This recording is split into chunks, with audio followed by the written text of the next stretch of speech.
Имам чест и задоволство денес во 64 со мене да биде фиде мајсторот Дејан Ничевски. Повозрастните љубители на шахот, веројатно и при првиот кадар на нашава телевизија ќе препознаат заради големата сличност со неговиот татко, пионерот во шаховското коментаторство во Македонија, незаборавниот Ристо Ничевски, би рекол еден од шахистите кој што остави незаборавна трага во македонскиот шах како еден од најдобрите на кој што Македонија ги имала. Дејан, добар ден и добре дојде. Добар ден, ви благодарам за поканата. Убаво е што вакво време на оптовареност од сегашноста имаме можност сепак малце да се подсетиме и на минатото, на историјата, на некои работи кои што ми се чини се уште остануваат доста драгоцени и треба да се чуваат. Треба без друго да се чуваат и благодарение на АБ телевизија. Еве, некако продолжува традицијата, велам, која што токму татко ти ја започна во македонската телевизија, уште некаде би рекол почетокот на 70-тите години. Така, мислам 69-та. 69-та поточно, кога имавме задоволство, нели, постојано да ги следиме неговите шаховски коментари и би рекол и да учиме од оние кои што беа тие генерации како јас кога бев дете. Јас почнав да го следам од 72 година, практично од шаховската олимпијада, односно од незаборавниот меч помеѓу Фишер и Спаски. И натаму како растевме, нели, Ристо Ничевски беше неизоставен дел од тогашното наше интересирање и за телевизијата како медиум, а и за шахот, нели, нормално. Дејан, ти си фиде мајстор, мој колега, иако одамна веќе не настапуваш активно. Да, од 90-та година престанав со активното играње шах. Практично како оние спортисти кои што нели рано престануваат затоа што кариерата им е куса, во шахот не мора да биде толку куса, меѓутоа ти се реши да преминеш на друга наука, затоа што за мене, да речам, и шахот е и научна дисциплина покрај уметничкиот дел кој што особено беше застапен во творештвото на татко ти и во спортскиот дел, нели? И помина на филозофија, каде што стана доктор на филозофски науки, како и би рекол и вториот светски шампион Емануел Ласкер. Значи шахист и филозоф. Да, Ласкер исто така беше доктор на филозофски науки, порано на некој начин беше традиција шаховските шампиони да имаат и највисоко академско образование.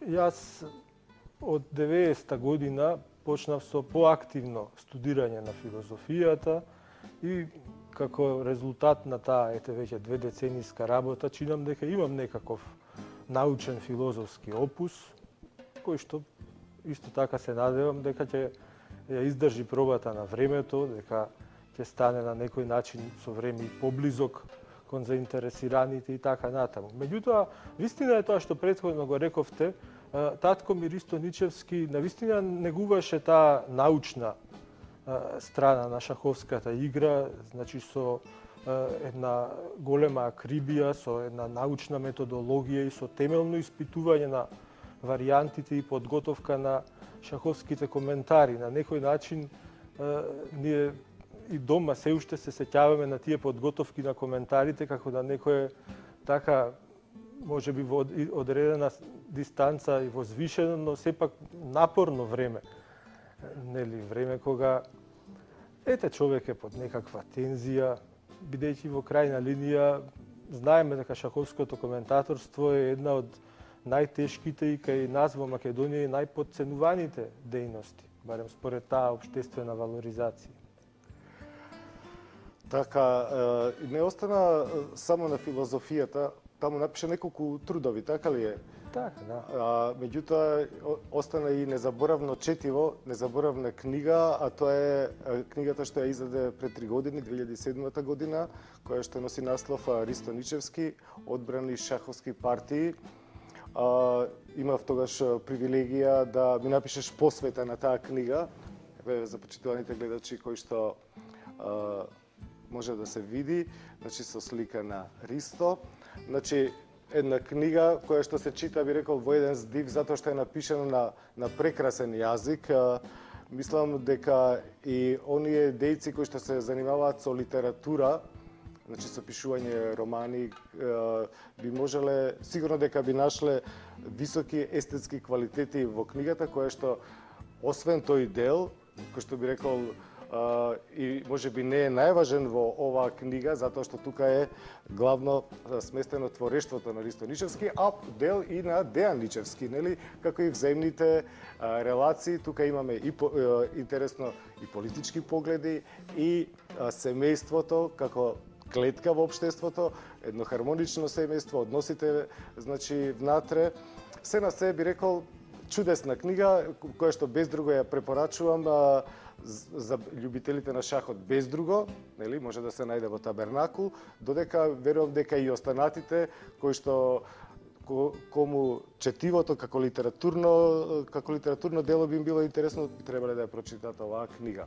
Колку време се подготвуваше за неја и колку време ја создаваше? Па, за разлика од другите мои книги, ова, освен што е извонредно квалитетна, уште е интересна. Инаку филозофијата најчесто и не им е интересна на луѓето. Премалку термини знаат, нели, особено кога се работи за научна филозофија, нели, не за филозофијата како демагогија, филозофијата како поддршка на естаблишментот и слично, туку за научна филозофија, сето тоа е можно тешко да се следи. Меѓутоа, кога се работи за автобиографска шаховска книга, сметав дека и јазикот треба да биде нешто полесен, излагањето колку што е можно потечно, повеќе да се користат одредени за татко ми биографски, а за мене автобиографски, нели, занимливости и слично.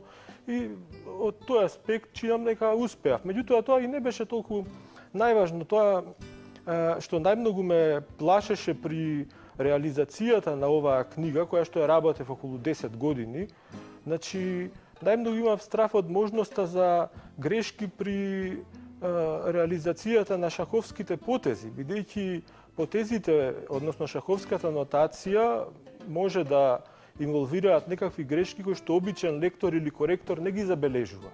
Значи, ако вие дадете некому, на некоја женичка да ја прегледува вашата книга, и ако таа види дека кај вас коњот од G8 дошол на G6, таа нема да забележи дека коњот од G8 никако не може да дојде исто така на бело поле на G6, нели, туку дека му се само F6, H6 и E7 достапни полиња и така натаму. Значи, тие грешки за среќа ги одбегнавме. Мислам дека скоро сите диаграми во книгата се точни. Само кај еден диаграм најдов мала непрецизност, нели, но не е особено битна. И може да кажам дека сум генерално задоволен од таа книга. Сега дали понатака таа книга ќе доживее и второ издание во кое што можеби самиот принт од печаток ќе биде нешто помалку штедлив или фотографиите ќе бидат онака како што посакував, значи во некој поголем формат, дали можеби корицата ќе биде полуксузна или ќе има поголем број на партии, тоа ќе видиме. Меѓутоа и дури кога би го оставил, нели, својот публицистички однос кон татко ми на ова рамниште, мислам дека би бил генерално задоволен, бидејќи сепак на таа книга работев, како што кажав, 10 години. Да. Мислам, со многу љубов и со многу знаење, умење, Јас сум одушевен едноставно. Во моментов и зборови немам доволно да искажам колку оваа книга мене ме бендисува. И да кажам, штета што во Македонија шаховските клубови не се активни колку што би требало, затоа што многу градови ги загубија своите шаховски катчиња, затоа што се соочуваат со големи финансиски проблеми и така натаму. Инаку верувам воспротивно дека книгата ќе беше разграбана уште на самата промоција кога беше, нели, за време на мечот помеѓу нашиот велемајстор Недев и Кожул од Хрватска. Вака останаа уште некои примероци во Табернакул, нешто имаш дома. Инаку велам воспротивно веќе требаше да оди некое второ и проширено издание, затоа што и творештвото на Ристо беше прилично големо, обсежно. Јас исто така имав привилегија да ми биде пријател и да бидеме бар на 15 на турнири да одиме заедно. Тој е како постар колега, не само што учевме од него, туку тој не внесе и во, да речем, на меѓународната шаховска сцена. Многу сакаше да патувавме во Италија, во Франција, во Полска многу пати, во Чехословачка и така натаму заедно. И знам дека, сега не можам точно да се сетам, ти веројатно знаеш, дека тој над 20 пати или над 30 пати ја потврдуваше титулата интернационален мајстор во време кога титулите не беа девалвирани, што сигурно кажува дека тоа рамниште, тој што го поседуваше, кое што денес е рамно на велемајсторското, нели го не само како резултат што беше како факт важен, туку секогаш во неговото творештво имаше одлични партии. Иако тој велеше, не знам дали ќе се сетиш, велеше јас секогаш сум играл или на преслаби или на пресилни турнири. Меѓутоа она не му завидував што играл односно му завидував што играл на пресилни турнири затоа што сепак имаше можност да одигра со многу светски шампиони, со неколку партии. И се Да, генерално неговите резултати низ тоа што се нарекува нели акме, односно самиот врв на неговата кариера, во секој случај тие резултати беа велемајсторски. Меѓутоа, тоа сепак беше друго време. Дали неговите настапи на источните турнири на некој начин прозападната ориентација на Светската шаховска федерација имаа свој учинок, тоа допрва може би ќе се испита. Затоа што Ристо победуваше на многу турнири, да речеме, во Полска или Бугарија или Романија, Унгарија, и доста од тие турнири воопшто и не беа пријавувани во Светската шаховска федерација. Со тоа што тие не се таму официјално пријавени, целиот тој резултат, сите рейтинг бодови или достигања од тие турнири немаат значење за Светската шаховска федерација. Исто така, постоеше што се однесува до освојувањето на велемајсторската титула, одреден пех и со фактот што македонските играчи, односно тие што тој своевремено ги победуваше, иако беа доволно силни, веројатно и не беа нешто особено послаби од денешната гарнитура, сепак немаа рейтинг бодови, немаа титули и победите против нив што се однесува до рейтингот или нормата за Ристо нема поволни или позитивни реперкусии.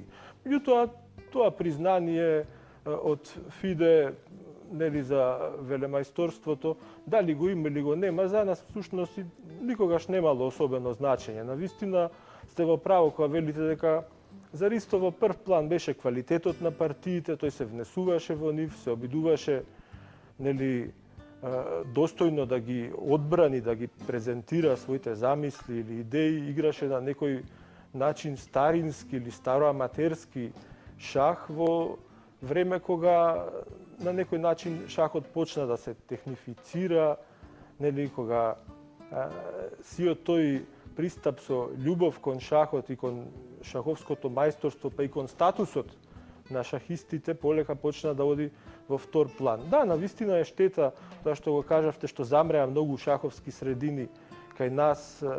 Штета е што поради нели нискиот стандард или отсуство на настани, ние другарите шахисти не можеме да се видиме. Јас, например, уште од пред 25 години не сум видел некои другари со кои што сум играл на младинско првенство. Нека биле тие од Радовиш, од Кавадарци, од Прилеп, Битола или од некој трет град.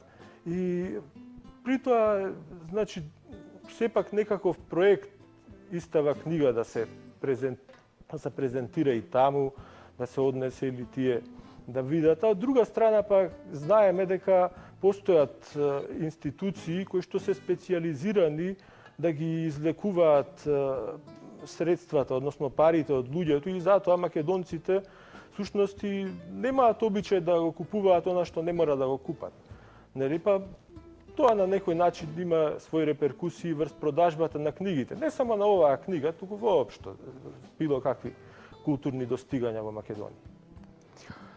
Добро, кога се договаравме за емисијата, јас те прашав дали би сакал да прокоментираш партија, може би од таткото или од твоето творештво, кое исто така е прилично интересно. Би рекол дека од него си наследил она уметничкиот дел или играта со фигури. Во твоите партии исто има многу интересни комбинации, целосни, длабоки стратегиски и целосни замисли, но ти сепак реши за една од партиите на таткоти. И тој беше пионер во, нели рековме, во шаховското коментаторство, а ти денес би дебитирал, нели, и токму со партија на татко ти. Да, денеска планирав да ја презентирам партијата од шампионатот на Југославија во Нови Сад, нели, од 75-та година. Тоа е партијата помеѓу Ристо Ничевски и Љубомир Љубоевиќ. Поточно ќе ги видиме или ќе ги проанализираме, можеби малку потемелно, само првите 10 потези од таа партија, кои што се и влезени во енциклопедијата на шаховските отварања. Значи, таа партија е и од теориска смисла извонредно значајна. И односно пред тој коментар можеби само треба да се напомене дека тоа за љубителите на актуелните варијанти сепак се релативно стари, иако веројатно добри теориски сознанија, и дека тие треба да се координираат и со поновите увиди во истата варијанта.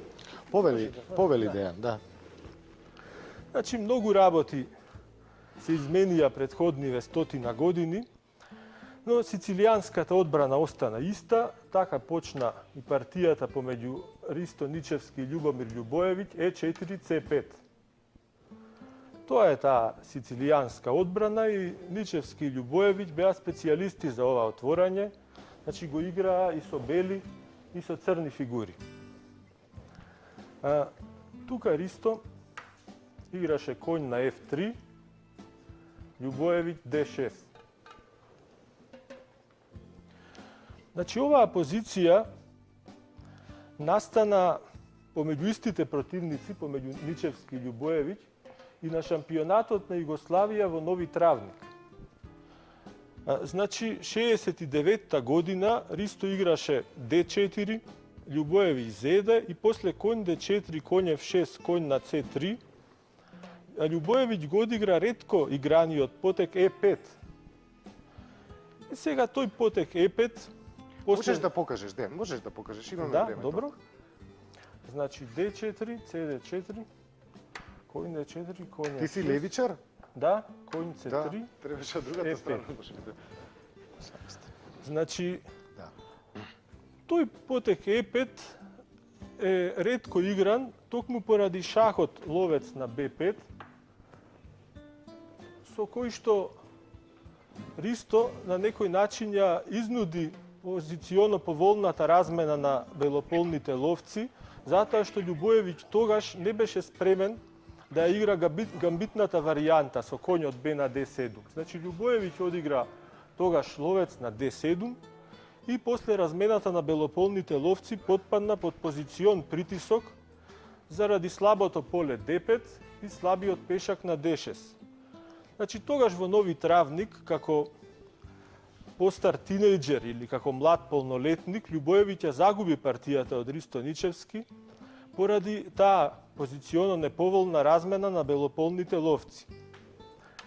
Поради тие причини, во партијата која што сега го има нашиот статус на главна средба,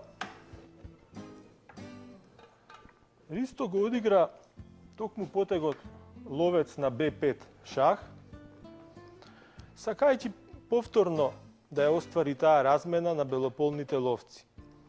И сега, тука црниот може да се покрие и со потегот коњ на C6, меѓутоа, потегот коњ на C6 не е често игран во оваа позиција, претежно од психолошки причини. Значи, ако црниот не сака, односно ако црниот е спремен да игра таа варијанта со коњ на C6, зошто не би играл коњ C6 уште во вториот потек, а не сега? Поради тие причини, главно, изборот на црниот тука се води околу два потега, покривањето со ловец на D7 и покривањето со коњ на D7. Кога гледав некои стари партии од Фишер, да речеме партиите со Редолфи од турнирот во Мар дел Плата, 59-та и 60-та, или пак Фишер во Скопје против Кнежевиќ, 67 година, значи во сите тие партии Фишер се покриваше со ловец на D7. Така играше и Љубоевиќ против Мајачи Бурданидзе пред 20 години, но да кажеме шовинистички, за срам на машкиот род, ја загуби таа партија. Значи, во оваа партија против Ристо Ничевски на ловец Б5, Љубоевиќ се покри со конј на D7. И тој потек подразбира веќе некоја сосем поинаква стратегија. Значи, ловец D7 покривањето е најсолидната опција за игра на изедначување, но во крајна линија во сицилијанската одбрана црниот и не игра на изедначување, повеќе игра на пресврт. Значи, стратегијата на црниот тука е да ја земе, да ја освои ловечката двојка без девалвирање на пешачка структура, но за тоа црниот плаќа цена, неговиот развој моментално е мошне забавен, односно успорен. Ниеден ловец моментално не му е отворен. Ристо играше D4, Љубоевиќ конј на F6 и во оваа позиција белите порано често се бореа за предност со потегот E5. И тука таа варијанта која што е присутна во теоријата е прилично долга и комплицирана, започнува со шах на А5, конј C3, конј на Е4. Се смета дека води до неизвестна позиција, меѓутоа особено полскиот мајстор Добош ја бранеше таа позиција повеќе пати, односно со бели се обидуваше да постигне предност и имаше успех. Меѓутоа, како некоја теориска напомена, треба да се каже дека подоцна во однос на партијата помеѓу Ничевски и Љубоевиќ, значи доста подоцна од 75-та година, се утврди дека тука црниот може да земе и С зема на D4. Значи, каков е овој потек? Со овој потек се уништува белиот центар и се зема на удар полето C3. И сега земањето на конјот на F6 не е страшно, затоа што со шахот дама А5 белиот ќе врати фигурата. Конјот веќе нема да може удобно да го брани ловецот на Б5 поради земањето Д зема на C3. Се од тие причини, веројатно, Ристо против Љубоевиќ го одиграл потегот конј на C3. Тоа е природен, силен, моментално најздрав потек, а Љубоевиќ исто така одговорил со најмногу најчесто играното продолжение, тоа е потегот А6. Значи, веднаш црниот оди на освојување на белополниот ловец. Нормално, за аматерите треба да се напомене, а за мајсторите секако не, ловецот не може да го одржи врзувањето. Ако тој дојде на А4, пешаците со Б5 и С4 би се спуштиле кон него и би го освоиле. Белиот во оваа позиција може и да се заинати да не го дава ловецот, значи тој може да отстапи на D3 или на Е2, например, но во тој случај црниот би профитирал, односно со напад на ловецот би го одиграл или би го имал одиграно тој корисен сицилијански потек А6. Затоа црните во оваа позиција редовно во оваа позиција редовно земаат на D7. Така играли Ристо, зел со ловецот на D7. И тука повторно настанува една лепеза од избор на продолженија за црниот, од кој се чини дека само потегот конј D7 е навистина добар. Зошто? Секое земање на D7 со ловец или со дама во моментов наидува на незгодното Д зема на C5. Например, ловец на D7, Д зема на C5.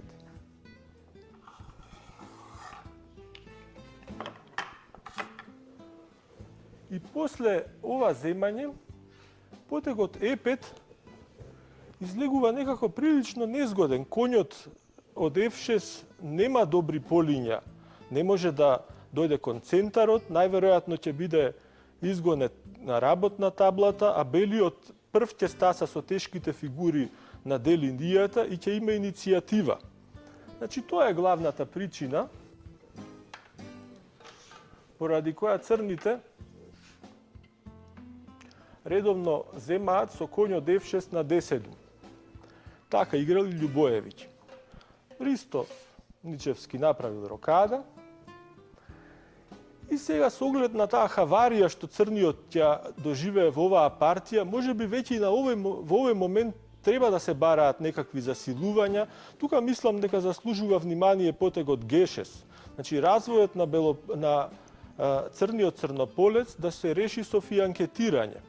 Љубоевиќ го играл исто така најчесто играниот потег Е6 и на тоа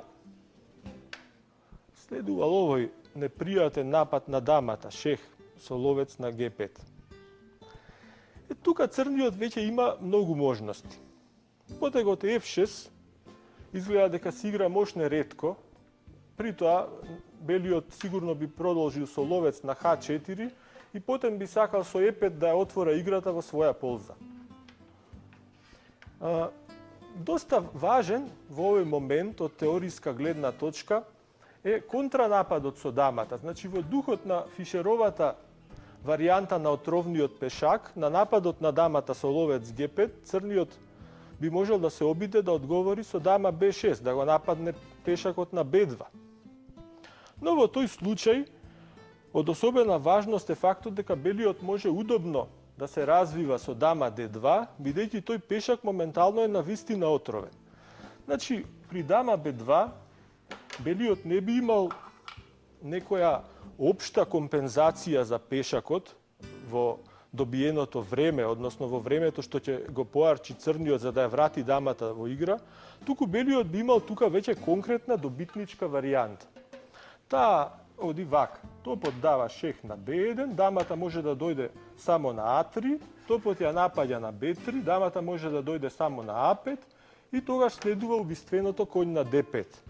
Значи, дамата нема некои безопасни полиња на дијагоналата А5 Д8, а при земањето дама на Д2 следува овој симпатичен мат со коњ на С7. Значи, тоа е клучната варијанта поради која пешакот на Б2 не може да биде земен. И сега пријателот на Љубоевиќ, шпанскиот, односно аргентинскиот велемајстор Мигел Кинтерос, се обидел да засили оваа варијанта после дама Б6, дама на Д2, се обидел отпрвин да го брка белиот ловец со H6 и G5, а потоа да земе на Б2, но и Кинтерос на Олимпијадата во Ница 74 година дојде во тешка позиција. Сега Љубоевиќ тука, како најсолидно продолжение, повторно го имаше покривањето со ловецот. Инаку оваа варијанта во енциклопедијата на шаковските отворања е заведена под шифрата B51 и е обработувана од двократниот финалист на мечевите на кандидатите, од советскиот велемајстор Лав Полугаевски. Полугаевски смета дека во оваа позиција белиот може да земе на Е7, да земе на С5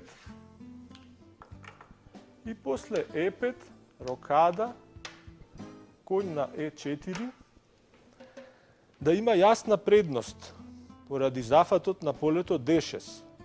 Но при моите анализи јас не се согласив со препораката на Полугаевски, затоа што после потегот топ на Д8 се чини дека белиот во оваа позиција тешко ќе дојде до било каква предност. Тој навидум опасен скок на Д6 поради тактичката можност коњ на Е5 е речиси неостварлив или е поврзан со некоја жртва на пешак за која што можеби нема да се најде доволна компензација.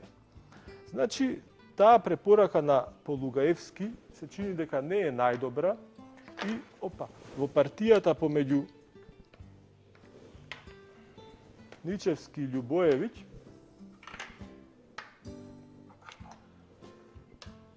на ловец Е7, евентуалното ловец Е7,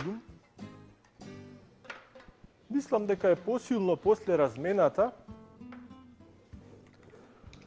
белиот удобно да ги построи фигурите по Д линијата, а дури потоа да ја отвара таа Д линија. Значи да не оди на најбрз можен зафат на полето Д6. Затоа што белиот во овој случај има поволна пешачка напнатост во центарот, а таа се базира на следново. Гледате дека пешаците С5 и Д4 меѓусебно се напаѓаат. Но додека белиот може по волја да земе на C5, кога сака да си ја отвори линијата, црниот може да земе на D4 само по неволја, затоа што во случај на земање на D4, пешакот D6 би останал мошне слаб, веќе се разменети црнополните ловци и тој пешак нема заштита. Значи, со едноставно удвојување на тешките фигури по D линијата, белиот тука веројатно би постигнал мала предност, но не и повеќе од тоа. И тука во оваа позиција, значи, Љубоевиќ се откажува од најсолидното продолжение ловец на E7 и го игра тој типичен сицилијански потек дама на C7. Значи, со потезите A6 и E6, црниот ја обезбеди дамата од вознемирувања со коњот, значи по линијата B5 и D5 се контролирани и затоа сега се трга, сакајќи понатаму да го избрка овој ловец и со одредена сицилијанска стратегија околу зафатот на полето E5. Но после овој потек топ E1, кој што во аналогна позиција, мислам дека е препорака на великанот на шаховската игра, вечно вториот Паул Керес, значи, после тој потек се покажува дека дамата на C7 сепак не е доволно стабилна. Веднаш, белиот се заканува со скок на D5. Значи, кога би бил на потек, белиот би можел да игра коњ на D5 и после земањето на D5 би се отворила E линијата и белиот би имал решавачка иницијатива. Затоа Љубоевиќ е практично принуден да земе на D4 и ова е моментот кога белиот веќе не може да скокне со коњ на D5, затоа што полето E5 веќе не е контролирано со бел пешак и потоа, после коњ D5, E5, E5, црниот би можел со коњ E5 привремено да ја затвори E линијата и успешно да се одбрани од нападот. Тука било играно во некои партии против Љубоевиќ, белите се чини играле непрецизно дама на D4. Зошто е тој потек непрецизен? Интересно дека при овој потек доаѓа до израз фактички единствената шаховска маана на дамата, односно дека таа не може да оди како коњ. Црниот би можел да игра F6 и потоа со коњот да го зафати полето E5, да го спречи отворањето на играта и да го заврши развојот, нели понатаму да ги користи стратегиските предности на својата позиција, како што е пред се ловечката двојка. И сега затоа Ристо зел со коњ на D4 и тоа е позицијата во која Љубоевиќ со следниот потек ја прави решавачката грешка. Според препораките на Полугаевски, црниот тука требало да игра коњ на B6 и ако F4, тогаш E5 со, според Полугаевски, неизвестна позиција. Во оваа позиција белиот веројатно поради развојната предност се уште има подобри шанси, меѓутоа со проценката на Полугаевски тука јас не би спорел. Но тоа што мене ми падна во очи беше дека на коњ B6 белиот со оваа голема развојна предност може да игра на многу други начини и дека потегот F4 во моментов и не е најлогично засилување на белата позиција. А не е најлогично затоа што тој потек обично се игра тогаш кога топот е се уште на F линијата. Топ E1 е потек поврзан со некои други напаѓачки мотиви. И во овој момент, значи белиот мислам дека може удобно да игра и дама H5, тој потек ми се виде како интересна можност. Ако G6, тогаш дама H4 со игра по црните полиња. Врзувањето по петтиот ред со дама C5 не е опасно, затоа што после коњ B3 дама E5 потегот F4 веќе би бил крајно ефективен, би ја заробувал во центарот црната дама, а оваа контра игра со коњ на C4 може да наиде и на овој удобен развоен потек топот А на D1. И сега, што е поентата на оваа игра на белиот? Белиот тука веќе му се отвора можност по потреба и да го врати ловецот на C1 и така да го обезбеди дамското крило, а доколку црниот земе на B2, тогаш следува коњ на D5. Дали белиот напад е доволно силен? Се чини дека сите фигури се тука мобилизирани и дека поради тоа нападот вродува со плод. Например, веднаш се гледа дека земањето на D5 на вистина не оди. Но ако црниот дојде дама на C5, тогаш следува коњ на B3 шех, слаби се и по линијата B6 и C7, значи на дама C6, коњ на A5 и на дама C5 белиот нема да игра реми со повторување на потезите, туку може да го одигра и потегот ловец на E3 шех. Сега, доколку дамата го земе коњот на А5, а воопшто не се гледа подобра можност, тогаш белиот дава шах на F6 и на GF6 игра дама на А5. Значи дамата од H5 би ја зела дамата на А5. Сега вистина е дека во оваа варијанта црниот ќе има номинално доволно материјал за дама во топ фигура и пешак, но поради големата заостанатост во развој, тука предноста на белиот е несомнена. А ако оваа варијанта е точна, тогаш мислам дека тоа е доволно добра илустрација дека Љубоевиќ всушност и не ја направил решавачката грешка во неизвестна позиција, туку во позиција во која што уверливо го загубил теорискиот дуел, односно во позиција која што и на прв поглед се чини мошне тешка. Тоа е оваа позиција, не се гледа некој особено удобен начин да се доврши развојот, потегот ловец на Е7 нормално веднаш наидува на ловец Е7 и коњ F5 шах, бидејќи полето D5 би било решавачко. И на некој начин од немајкаде Љубоевиќ се обидел да го изгони белиот црнополец со потегот H6. Но тој потег во моментов бил решавачка грешка, затоа што Ристо Ничевски го одиграл потегот коњ зема на Е6. Тоа е земање на пешак. Меѓутоа, се чини дека со коњ на Е6 белиот тука зема повеќе од пешак.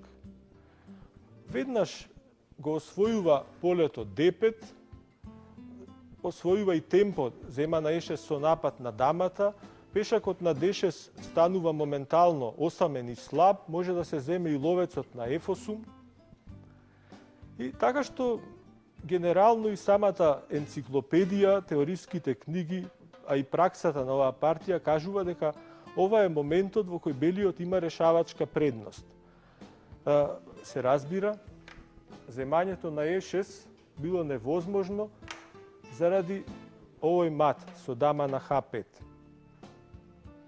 Значи на G6, дама G6 мат.